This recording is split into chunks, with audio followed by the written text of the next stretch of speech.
नमस्कार, न्यूज़ 18 राजस्थान के खास कार्यक्रम नेता तुम्ही हो कल के में एक बार फिर आपका बहुत स्वागत है। मैं हूं महेश दाधीच। इस कार्यक्रम में हम पहुंच रहे हैं युवाओं के पास यूनिवर्सिटी कॉलेज कैंपस में, जहां पर बातचीत करते हैं लोकसभा चुनाव से पहले उनके विचार, उनके मुद्दों पर, और जानते हैं कि किस तरह के सियासी विचार वे चुनाव से पहले अपने मन में रखते हैं। साथ ही साथ में वे युवा क्या सोचते हैं देश में चुनाव से पहले, किन मुद्दों पर वे वोट करने वाले हैं।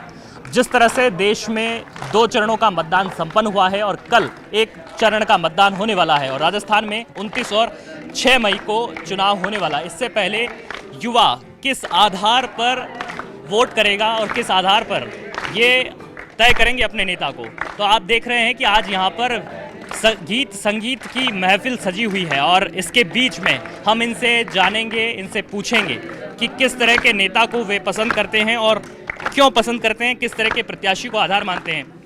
बात वतन की चल रही है, तो वतन कैसा होना चाहिए, देश कैसा होना चाहिए और कैसा हमारा नेता होना चाहिए, इस पर भी जान लेते हैं युवाओं की क्या राय है।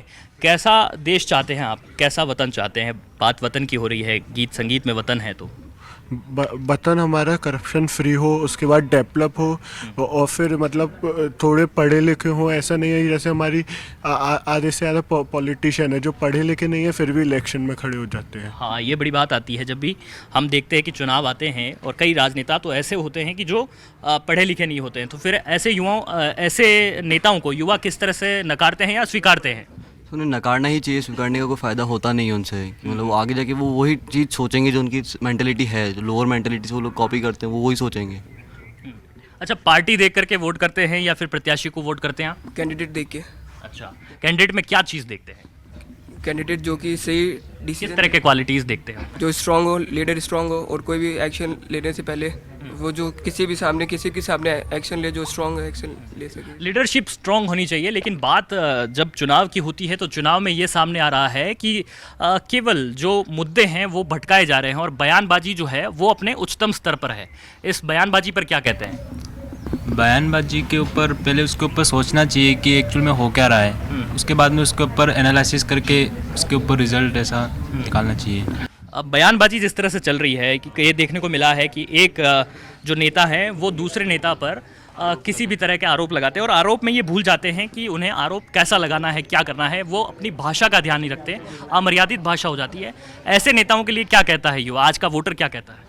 सभी पार्टियां अपने कैंडिडेट को जिताने के लिए लड़ती है, पर वो उस मामले में वो कुछ गलत भाषा का प्रयोग कर देते हैं, तो ये बिल्कुल गलत है। उनको अपने आप में उनका ध्यान रखना चाहिए और कुछ गलत बोलना नहीं चाहिए। क्या कहते हैं जो अमर्यादित बोल हैं, जो कि बिगड़े बोल हैं, बयानबाजी है, वो जो चुनाव में देखने को मिल रही है वो स्तरहीन होती है। तो फिर ऐसी स्तरहीन भाषा के ऊपर युवा क्या कहता है, वोटर क्या कहता है, क्या सोचता है कि ऐसा होना चाहिए, नहीं होना चाहिए? नहीं, ये बिल्कुल नहीं होना चाहिए। सबको अपनी मर्यादा में रहकर बोलना चाहिए। और जैसे जिस भी क्षेत्र में, जैसे हमारे यहाँ पे मेरे जो हैं ग्रैंडफादर वो मेंबर ऑफ पार्लियामेंट है। हाँ। तो जैसे बहुत सी मतलब जो प्रचार के लिए जो पोस्टर्स वगैरह होते हैं उनमें लिखा होता है कि आपके क्षेत्र का जो नेता है वो कर्तव्यपरायण है, जुझारू है, कर्मठ है। तो ऐसा जो लिखा है वो उसमें वो खरा भी उतरना चाहिए। मतलब जो राजनीति के परिवार से जुड़े हुए हैं, जिनके कि देश परिवार में सियासत ही चलती है, सियासत ही बहती है, वो भी कहते हैं कि कई बार ज़्यादा हो जाता है। तो ये ज़्यादा क्यों हो जाता है? मतलब नेता जो आते हैं वो वादे ज़्यादा कर जाते हैं। हाँ, मुझे लगता है कि वादे ज़्यादा कर जाते हैं, वादे पूरे नहीं कर पाते हैं, और उसी वजह से फिर आगे 5 साल बाद जिन लोगों ने डिसाइड किया कि नेता बनना चाहिए, और अपने वादे पूरे नहीं कर पाते।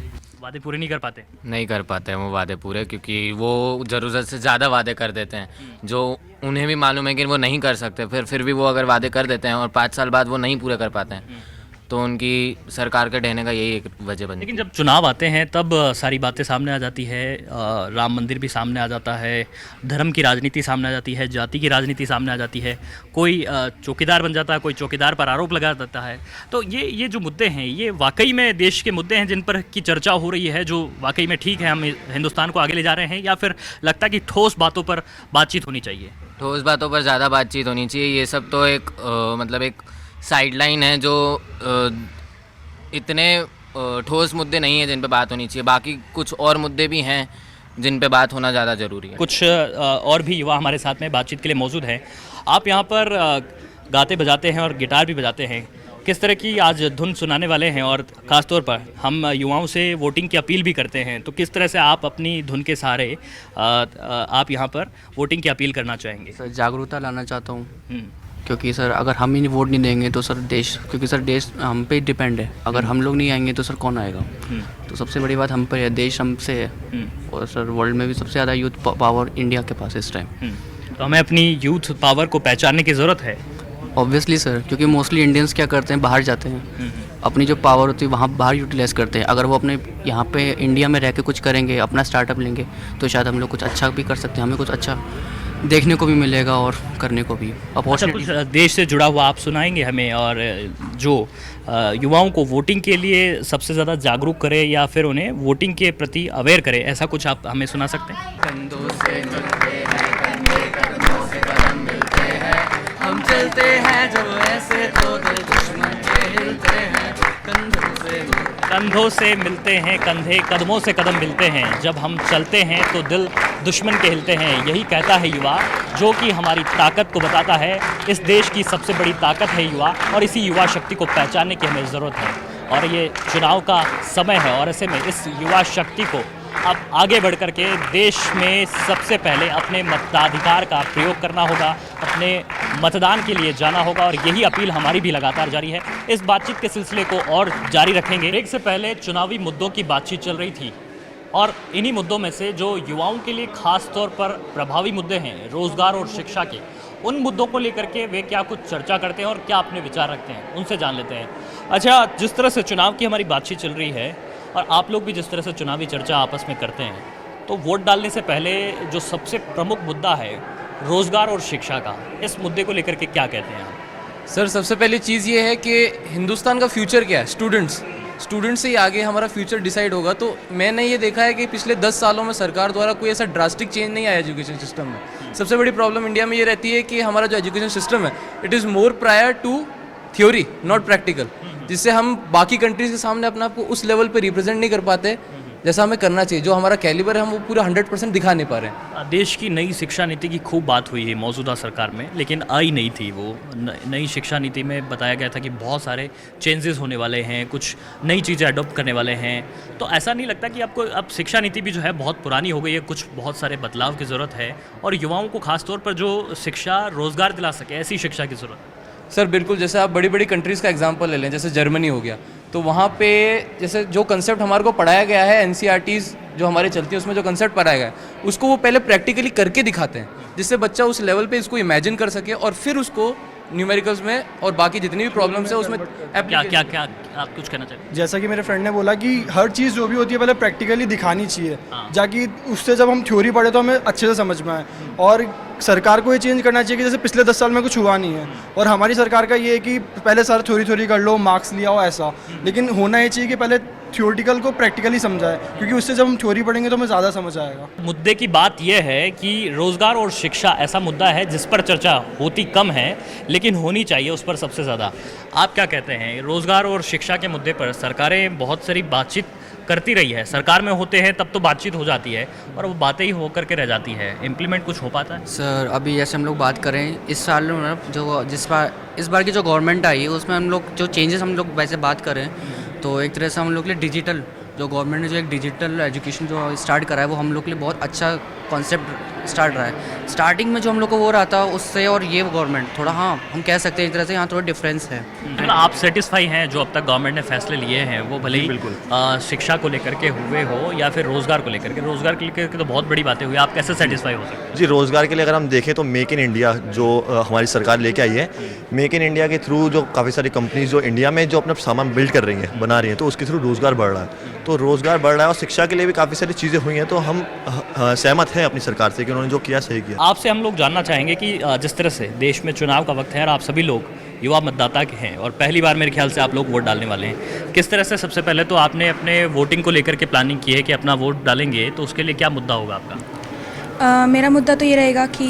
गर्ल्स एजुकेशन को जो सपोर्ट करते हैं जो गवर्नमेंट, उनके ऊपर मैं वोटिंग के लिए सपोर्ट करूँगी। जो आप एजुकेशन हासिल करते हैं उसके लिए काफ़ी बड़ी कीमत चुकानी पड़ती है? हाँ, कई बार बहुत ज़्यादा कीमत चुकानी पड़ती है। जैसे कि सरकारी में देख लेंगे तो वो अपने ओपिनियंस पे लेते हैं, एंड हर प्राइवेट यूनिवर्सिटी के अपने अपनी एजुकेशन के वो रेट्स एंड ऑल होते हैं ना एडमिशन्स के, मन नहीं लगता है। हाँ, मतलब महंगी शिक्षा जब है प्राइवेट यूनिवर्सिटीज़ में आप जाते हैं बजाय के गवर्नमेंट यूनिवर्सिटी के, तो एक तुलना करते तो बहुत बड़ा गैप हमें पैसों में देखने को मिलता है। आपको नहीं लगता कि एक राडार ऐसा होना चाहिए जिसमें कि हर युवा एक अच्छी शिक्षा हासिल कर सके, उसके लिए सरकार को ध्यान दिया जाना चाहिए? सर बिल्कुल उस पर ध्यान दिया जाना चाहिए, क्योंकि सरकार जितना उस पर ध्यान देगी और उतना ज़्यादा प्रॉफिट होगा। आप लोगों का क्या मुद्दा मानते हैं? आप लोग फर्स्ट टाइम वोट देने जा रहे हैं? अच्छा, कहाँ पर वोट डालेंगे आप? UP sir. अच्छा, यूपी में। तो यूपी में किस तरह के आप अपने वोटिंग को लेकर के आप समझते हैं कि मुद्दा होने वाला है, जिस मुद्दे को लेकर के युवा वहाँ पर वोट डालने वाला है? यूपी में गुंडागर्दी बहुत ज़्यादा है, तो आई वांट कि वो गुंडागर्दी कम हो जाए, जिससे कि लड़कियां 9 बजे के बाद भी अगर घर से बाहर निकलती तो उनके पेरेंट्स को कभी ये ना लगे कि हमारी बच्ची सेफ़ नहीं है। हम जैसे फॉरेन कंट्रीज़ में निकल सकते हैं आराम से कभी भी, तो वो होना चाहिए। और मुझे लगता है कि जो गवर्नमेंट है उसको हमारी इकोनॉमी पे बहुत ज़्यादा ध्यान देना चाहिए, हमारी इकोनॉमी को स्ट्रॉन्ग बनाना चाहिए, रादर देन फोकसिंग ऑन कि कौन सी पार्टी जीते, कौन सी पार्टी का बल बहुत ज़्यादा मजबूत हो। क्योंकि जब हमारी इकोनॉमी स्ट्रॉन्ग होगी तभी जाके पूरी कंट्री स्ट्रॉन्ग बन पाती है। हमारी इकोनॉमी में एजुकेशन सिस्टम बहुत ज़्यादा लो है, अपॉर्चुनिटीज़ बहुत कम है एम्प्लॉयमेंट की। गर्ल सेफ्टी को लेकर के आप क्या कहेंगे? गर्ल सेफ्टी को लेकर ये है कि मतलब बहुत सारे तरीके तो बने पर वो सब इम्प्लीमेंट नहीं हो रहे। जैसे हेल्पलाइन नंबर है, ये सही है कि लड़कियां यूज़ नहीं करना चाहती, उसमें लंबा प्रोसीजर है, आपको सवाल जवाब करने पड़ते हैं, ये सब नहीं होना चाहिए। हमारे लिए लीनेंसी होनी चाहिए कि अगर हम कंप्लेन कर भी रहे हैं तो उस पर हम पे ना उठा के सामने वाले पे उस पर मुद्दे उठाए जाएँ, उस पर सवाल किए जाएँ। युवा आज़ादी चाहता है, विचारों की आज़ादी, वो आज़ादी जो देश में उसे हर तरीके से स्वतंत्र बना सके, उसके विचारों में खुलापन ला सके, और इसी के लिए वो हर मुद्दे पर अपने खुलेपन से विचार रखता है। और इन्हीं से हम जानने की कोशिश है। कुछ और साथी हमारे साथ हैं यहाँ पर। आप सबसे पहले तो कौन सी पढ़ाई कर रहे हैं, किस सब्जेक्ट में आप पढ़ाई कर रहे हैं? सर मैं बीटेक इन मैकेनिकल इंजीनियरिंग कर रहा हूँ पूर्णिमा यूनिवर्सिटी से। और ये मैकेनिकल में आप इंजीनियरिंग कर रहे हैं, तो किस तरह से मैं आपसे जानूँ कि देश में खासतौर पर उद्योगों के लिए, रोज़गार के लिए जो बातें की गई है वो कितनी पूरी हो पाई है मोदी सरकार में, और अब जो चुनाव है उसमें क्या लग रहा है कि ये कई मुद्दा मैटर करेगा? सर पहली बात तो मैं आपको बताना चाहूँगा कि जो 2014 का बीजेपी का मैनिफेस्टो था उसके अंदर इंडस्ट्रियल सेक्टर के लिए बहुत सारे रिफॉर्म्स थे, तो उनके ऊपर बहुत ज़्यादा काम किया गया है। सर्विस सेक्टर के लिए बहुत सारे काम किए गए हैं, जैसे कि एक समय पे एक योजना आई गई थी कि जैसे जनधन योजना है, उसके तहत 12 लाख बैंक अकाउंट्स खोले गए, तो वो भी एक प्री प्लान्ड पॉलिसीज़ थी। जो बीजेपी सरकार है उसकी हर पॉलिसी जो है वो अगली पॉलिसी से रिलेट करती है, जैसे कि डीमोनेटाइजेशन है, वहाँ पे हर गरीब बीजेपी वाले लग रहे भैया, कुछ हकीकत लग रही है कि नहीं लग रही इनकी बात? जी हाँ, इनकी बात बिल्कुल सेम है, इनकी बात से आप भी मतलब? हाँ हाँ बिल्कुल बिल्कुल। अच्छा, क्या कुछ कहीं तो कमी रही होगी? मतलब बात करें, बहुत बड़े बड़े मुद्दे थे, लाखों नौकरियां, करोड़ों नौकरियां देने की बात हुई थी, हुआ है क्या कहीं? और इंजीनियरिंग से तो अब मोह छूटता जा रहा है लोगों का। नहीं, इंजीनियरिंग से तो लोगों का विश्वास थोड़ा कम हो रहा है, पर ऐसा नहीं है। मोदी सरकार ने कुछ काम तो किया है देश के लिए, क्योंकि एज अ यंग पीढ़ी है जो उन्हें हम देख रहे हैं, हमें इंटरनेट पर रोज़ खबरें आती है कि मोदी सरकार के द्वारा काम क्या क्या किया है उन लोगों ने। लेकिन किस तरह के अवसर हम चाहते हैं कि जितने ज़्यादा से ज़्यादा मौके हमें मिले, उसके लिए गवर्नमेंट को पूरे प्रॉपर ध्यान देना होगा, और भले ही वो कोई सी भी सरकार बने, उसे युवाओं को प्राथमिकता में रखना होगा। और ख़ासतौर पर जब बात शिक्षा और रोज़गार की हो रही है तो ज़्यादा ज़रूरी है युवाओं के लिए जो प्राथमिक मुद्दा है। शिक्षा के लिए है ही, क्योंकि आगे जा रहे हैं तो आगे सब कुछ डिजिटल हो रहा है, एक तो डिजिटल इंडिया बन रहा है जिसमें मोदी सरकार बहुत अच्छा काम कर रही है एक। लेकिन उससे रोज़गार भी बहुत कम होता जा रहा है। रोज़गार कम होता जा रहा है, पर एक डेवलप इंडिया कंट्री बन रही है एक इंडिया। जब ये एक नया दौर आएगा, मशीनीकरण का दौर तो भी वर्तमान में है, डिजिटलाइजेशन बहुत तेज़ी से चल रहा है, और इस दौर में जॉब्स भी कम होगी, और सब कुछ जब डिजिटलाइज होने वाला है तो फिर ऐसे दौर में इस चैलेंज का सामना कैसे करने के लिए आप लोग तैयार मानते खुद को? और जब जॉब्स कम होगी, अभी जॉब्स का भी मैटर है और मुद्दा है चुनाव में, तो किस तरह से देखते हैं आप? देखिए सर, जॉब्स का जो मुद्दा है वो मेड इन इंडिया हो, स्टार्टअप इंडिया हो, तो नरेंद्र मोदी सरकार ने इतने बेहतर तरीके से जॉब्स के लिए, इंडस्ट्रियलाइजेशन के लिए काम किया है, तो मुझे लगता है कि ये सब हमारे लिए फ़ायदेमंद होगा आने वाले दिनों में। अगर हम 4 साल का बीटेक अगर अपना कंप्लीट करेंगे तो हमारी लाखों युवाओं को रोजगार मिलेगा इससे। राहुल गांधी युवा हैं और युवाओं के बीच जाते हैं, युवाओं की बात करते हैं, वो कहते हैं कि ज़्यादा से ज़्यादा युवा जो है वो अगर उसको मजबूत किया जाए तो वो देश की शक्ति के तौर पर काम आएगा और देश को आगे बढ़ाएगा। आपको लगता है कि राहुल गांधी में युवा नया भारत दिखता है? सर जहाँ तक राहुल गांधी बोलते हैं उस हिसाब से तो युवा भारत दिखता है राहुल गांधी में, पर उनमें वो जो बोल रहे हैं ना, उनसे वैसे लगता नहीं वो युवा को इतने सपोर्ट करते हैं जितने। राहुल गांधी के साथ में प्रियंका गांधी उनके सिस्टर है, वो भी साथ में आई हैं और बहुत ज़बरदस्त प्रचार यहाँ पर चल रहा है और न्याय योजना की भी बात हो रही है। तो क्या कहते हैं आप, न्याय योजना में 72,000 रुपये देना आप ठीक मानते हैं या नहीं मानते हैं? सर नहीं। क्यों? सर न्याय योजना से 72,000 क्यों दिया जाए सर? हाँ मतलब किस, हाँ बताइए। मुझे आप लगता कुछ है बोलिए। कि 72,000 ये लोग देंगे जो इन्होंने घोटाले पिछले सरकारों में किए, वो शायद अपने खाते से देंगे या तो जनता का पैसा लूटेंगे। और 72,000 आप कांग्रेस पर घोटाले का आरोप लगा रहे, तो यहाँ पर राफेल का भी तो आरोप लगाते हैं कांग्रेस वाले। सरकार कह रही है, सुप्रीम कोर्ट कह रहा है, फिर भी अगर लोग नहीं मानते हैं। और नरेंद्र मोदी जी जिस तरीके से ईमानदारी का माना जाता है उनका, उन्होंने 5 साल में इतने समर्पण भाव से काम किया है, उनके जैसे व्यक्तित्व पे कोई सवाल खड़े नहीं कर सकता है मुझे। अच्छा, चुनाव पर कोई तो दिमाग में होगा मुद्दा कि जिसको लेकर के कि आप ये सोचते हो कि उस आधार पर हमें वोट करना है। युवा किस आधार पर वोट करें? युवा को अपने नेता को देखते हुए हिसाब से वोट करना चाहिए कि वो अपने लिए क्या काम कर रहा है। वो अच्छा काम कर रहा है तो अगर उसने पहले भी अच्छे काम करे हो तो उस हिसाब से वोट देना चाहिए उसको। एक बार थोड़ा सा मैं आपसे ये वापस जानना चाहूँगा कि जिस तरह से मैं बात कर रहा हूँ कि किस आधार पर युवा वोट डाले, किस आधार पर अपने नेता का चुनाव करे, वो आधार क्या होना चाहिए आपकी नज़र में? सर आधार फिलहाल तो अपने देश में सर रोज़गार की बहुत ज़्यादा ज़रूरत है, क्योंकि मैंने डेटा देखा था अभी कुछ दिन पहले, मैं पढ़ रहा था तब, तो रोज़गार में गिरावट तो आई है सरकार में, ये बात तो माननी पड़ेगी अपने को। तो बेहतरीन शिक्षा के अवसर, बेहतरीन रोजगार चाहिए, ये कहता है युवा। ब्रेक से पहले हम बात कर रहे थे देश में रोजगार और शिक्षा के मुद्दे पर युवा क्या सोचते हैं। कुछ और मुद्दों के साथ में हम बातचीत का सिलसिला जारी रखते हैं, साथ ही में उनसे ये भी जानेंगे कि अब किस तरह से वे इन चुनाव में अपना नेता चाहते हैं और अपने नेता का चुनाव वे किस आधार पर करना चाहते हैं। साथ में आपसे मैं जानना चाहूँगा कि किस तरह के नेता का चुनाव इस चुनाव में आप करने वाले हैं।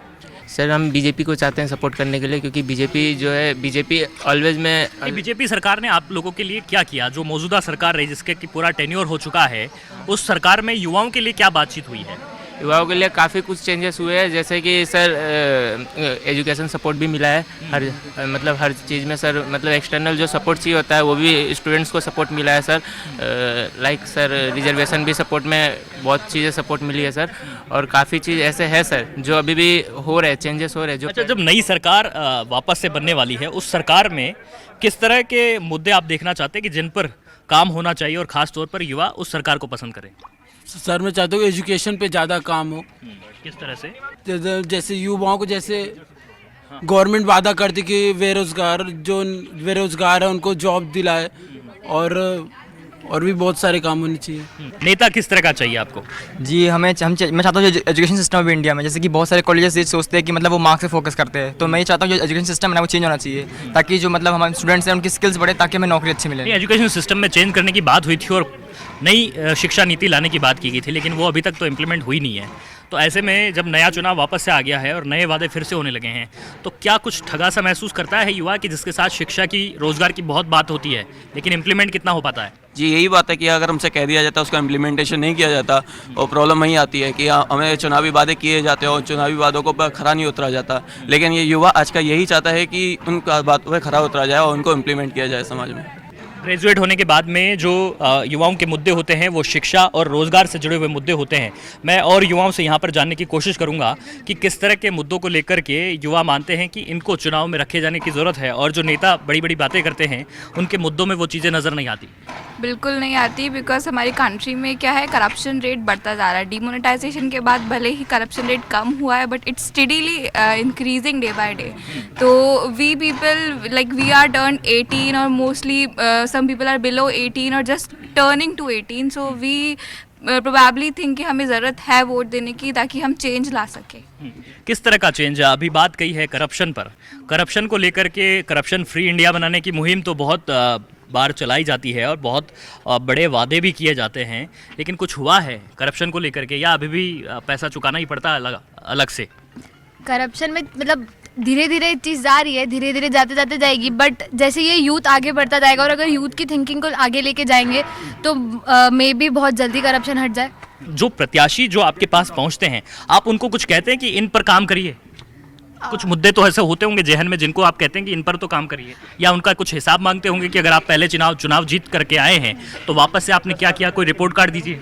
कुछ चीज़ें होती है जो ऑब्वियसली नहीं होती, so we expect them to you know get that done, but then हमारा वोट करने का ऑब्जेक्टिव यही है कि हम सब मिलके कुछ ही किसी ढंग को वोट करेंगे, तब जाके ही कुछ अच्छा होगा। जब बारी आती है उम्मीदवार को चुनने की, तो पार्टी को देखा जाता है कि प्रत्याशी को? दोनों पे फर्क पड़ता है, क्योंकि प्रत्याशी काम वही करेगा जो उसकी पार्टी एग्री करेगी। अकेला अगर वो ऑब्जेक्टिव अपना लाता है, वो सिर्फ पेश कर सकता है, उसे परफॉर्म नहीं कर सकता। अच्छा, पार्टियों के बीच में निर्दलीय प्रत्याशी भी जो आते हैं, जो कि बिना किसी पार्टी के अपना चुनाव लड़ते हैं, उस पर क्या आप लोगों की राय रहती है? सर डिपेंड करता है प्रत्याशी कैसा है, निर्दलीय लड़े कैसा भी लड़े। बड़ी बड़ी बातें तो सारे करते हैं इंडिया में बीजेपी वाले, नरेंद्र मोदी भी कई सारी बातें करते हैं, राहुल गांधी भी कई बातें करते हैं, पर वादे कोई पूरा नहीं करता है। पर यह है कि बीजेपी थोड़ा सही से काम करती है, और कांग्रेस तो एकदम ख़त्म ही है। मैं कुछ नहीं बोलूँगा राहुल गांधी के बारे में, कुछ भी बोलते हैं वो। तो युवा जो है वो एक अच्छे प्रत्याशी को पसंद करते हैं, साथ ही में पार्टी को लेकर के भी अवेयर रहते हैं कि उसकी क्या रीति नीति है, उसके क्या घोषणा पत्र है और उसकी क्या घोषणाएं हैं। कुछ और गर्ल्स हमारे साथ में हैं, हम आपसे जानना चाहेंगे कि किस तरह से जो महिलाओं के मुद्दे होते हैं, जो लड़कियों के मुद्दे होते हैं, वो चुनाव में वाकई मुद्दे बन पाते हैं या फिर बाहरी मुद्दों पर ही बातचीत होकर रह जाती है? काफ़ी बार ऐसा होता है कि वो बन जाते हैं, लेकिन वो सिर्फ एक पर्टिकुलर टाइम के लिए रहते हैं। वो कुछ टाइम के बाद में जाके वो बिल्कुल वैनिश हो जाते हैं। और काफ़ी ऐसी जगहें होती हैं जहाँ पे इतना अवेयरनेस नहीं होता है, जैसे कि पीछे बोला था कि हाँ ऐसे मुद्दे उठाए जाते हैं, लेकिन जहाँ पे अवेयरनेस नहीं है वहाँ पे ये चीज़ क्या थोड़े टाइम के बाद में वो सिर्फ अबॉलिश हो जाती है। चुनावी मुद्दों पर बातचीत चल रही है और महिलाओं के मुद्दों पर हम बात कर रहे हैं। क्या आप विचार रखती हैं कि महिलाओं के मुद्दों पर जो बात होती है वो ठीक तौर पर नहीं हो पाती, या उन्हें एक सही प्लेटफॉर्म नहीं मिल पाता है? शुरुआत में तो वो उस पर ध्यान देते हैं, लेकिन जैसे से समय के साथ फिर वो उनकी बातें जो वो पूरी बोलते हैं, या फिर वो कहते हैं कि ऐसा करेंगे, वो एक टाइम के बाद आकर उन्हें छोड़ देते हैं या लेट गो कर देते हैं। मतलब महिलाओं के मुद्दों पर केवल बात ही होकर रह जाती है। हाँ, क्योंकि peoples are not aware of that, और जिस चीज़ की ज़रूरत होती है वो चीज़ उनको नहीं प्रोवाइड की जाती। कुछ और साथी हमारे साथ में यहाँ पर मौजूद है। बड़े स्पोर्टी लुक में आप नज़र आ रहे हैं। यहाँ पर स्पोर्ट्स की बात करते हैं, खेल कूद में बात करते हैं, सरकार के जो प्रयास रहे हैं वो क्या लगता है कि अब भी जब ओलंपिक आता है या फिर जब कोई बड़े टूर्नामेंट्स होते हैं तो वहाँ पर हम पिछड़े हुए नज़र आते हैं? स्पोर्ट्स के लिहाज से क्या करेंगे? जी सर, पिछड़े हुए तो नज़र आते ही है, क्योंकि इंडिया ओलंपिक्स में खर्चा करती है, उसके बाद में भी कोच अवेलेबल नहीं होते बहुत सारे खिलाड़ियों के लिए, और अवेलेबल होते हैं तो फिर उसमें भी डिवाइडेशन के तौर पर चलता है। और बहुत सारे ओलंपिक्स के खिलाड़ी इसीलिए पीछे रह जाते हैं क्योंकि उन्हें टाइम पर हर चीज़ नहीं मिल पाती है। तो युवा हर मुद्दे पर जागरूक है और वोटिंग को लेकर के अवेयर भी है कि किस मुद्दे पर उसे वोट करना है और किस मुद्दे पर उसे किसी को नकारना है। कौन सी पार्टी, कौन सी विचारधारा को युवा पसंद करता है, वो अभी फिलहाल अपनी रणनीति तय कर रहा है। और जब राजस्थान में 29 अप्रैल और 6 मई को चुनाव होगा तो इसी आधार पर वो अपना वोट कास्ट करेगा। फिलहाल हमारे इस खास कार्यक्रम में बस इतना ही। अब मुझे दीजिए इजाज़त और आप देखते रहिए न्यूज़ 18 राजस्थान।